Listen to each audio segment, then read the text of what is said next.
అదే RTV app వార్తల్ని క్షణాల్లో చదివే అవకాశం ఉంటుంది. ఒక న్యూస్ పేపర్, ఒక టెలివిజన్ ఛానల్ మీ చేతుల్లో ఎప్పుడూ ఉంటాయి.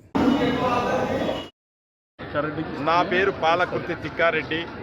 నేను మంత్రాలయం నియోజకవర్గం నుంచి తెలుగుదేశం పార్టీ ఇన్ఛార్జిగా ఉన్నాను.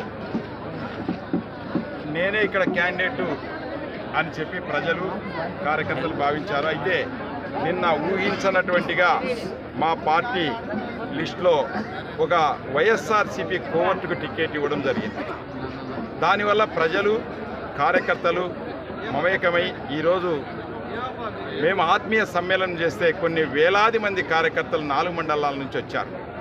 మేము చంద్రబాబు గారికి కోరుకునేది ఏమంటే, మీ నిర్ణయాన్ని ఒక్కసారి పునఃపరిశీలించండి, సర్వే చేయించండి.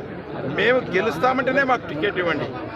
కనీసం ఏజెంట్లు పెట్టుకోలేని వాడు, కనీసం గ్రామాలలో తన పేరు కూడా తెలియని వాడు తిక్కారెడ్డిని మీరు నియోజకవర్గ ఇన్ఛార్జిగా 10 సంవత్సరాల నుంచి పనిచేస్తూ ఉన్నాం. మీరే అన్నీ నా భుజస్కంధాలపైన వేసుకున్నాం. కరెక్ట్గా 5 సంవత్సరాల క్రితం నా పైన బుల్లెట్ల వర్షం కురిసినా మేము అదరలేదు బెదరలేదు. ఒక కాలు అనేది మాకు ఇబ్బంది అయింది. అయినా చంద్రబాబు గారికి మనం కోరుకునేది ఏమంటే, మీ చుట్టూ బ్రోకర్లు ఉన్నారు, వాళ్ళని గమనించలేకపోతే పార్టీ చాలా ఇబ్బంది పడుతుంది. బ్రోకర్లను వెంటనే మీరు గమనించి గుర్తించి మాకు పునఃపరిచి కర్నూలు జిల్లాలో టికెట్లన్నీ మళ్ళీ పరిశీలించండి. గెలిచే వాళ్ళకి టికెట్లు ఇవ్వండి. మీరు ముఖ్యమంత్రి అవుతారు.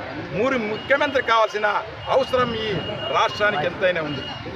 మనం ఈ రోజున ఎవడో సర్వే వాళ్ళు వస్తే అందరు ఎక్కడనో బీహార్, యూపీ నుంచి పీకే అని, కేపీ అని, పీకే టీంలన్నీ వస్తే మనం ఎక్కడి నుంచి ఇస్తాయి?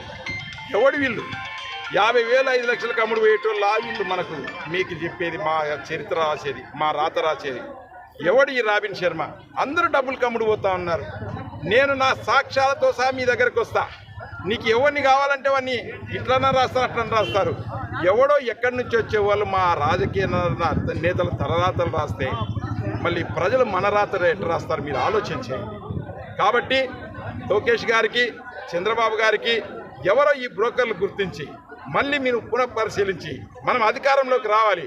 ప్రజలు ఈరోజు మన పక్షాన ఉన్నారు, కానీ వాళ్ళకు సరైన క్యాండిడేట్ని ఇస్తే గెలిపిస్తారు.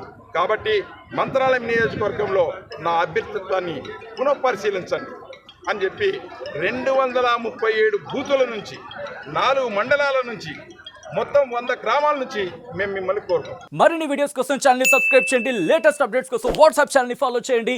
అండ్ లింక్ డిస్క్రిప్షన్ లో ఉంది.